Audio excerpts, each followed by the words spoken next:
తర్వాత బయలుదేరి అవకాశం ఉంటే ఇంద్రకీలాద్రి మీద విజయం చేసి ఉన్నటువంటి తల్లి కనకదుర్గమ్మ వారి దర్శనానికి వెడతారు.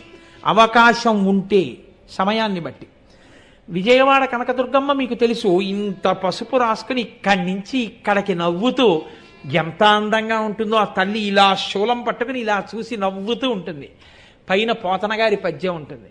అక్కడే కుడి చేతి పక్కన లోపలికి వెడితే మల్లికార్జునుడు, అమ్మవారి దేవాలయం వెనకాతలే చిన్న కొండ మీద సుబ్రహ్మణ్యేశ్వరుడు, వల్లి దేవసేన, ఆ పైన కొండ మిట్ట.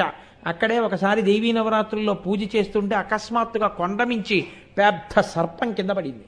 అలా ఉండి అందరూ చూస్తుండగా అది అంతర్ధానం అయిపోయి కొండలోకి వెళ్ళిపోయింది. అటువంటి సుబ్రహ్మణ్యేశ్వర స్వామి వారి దేవాలయం, కనకదుర్గమ్మ యొక్క క్షేత్రం ఇంద్రకీలాద్రి. అటువంటి విజయుడు తపస్సు చేసిన ప్రదేశం అంటారు అది. ఆ ప్రదేశం అది చూసి ఆ కృష్ణవేణి నదిలో ఒక్కసారి వీలైతే నీళ్లు చల్లుకుని అక్కడి నుంచి బయలుదేరి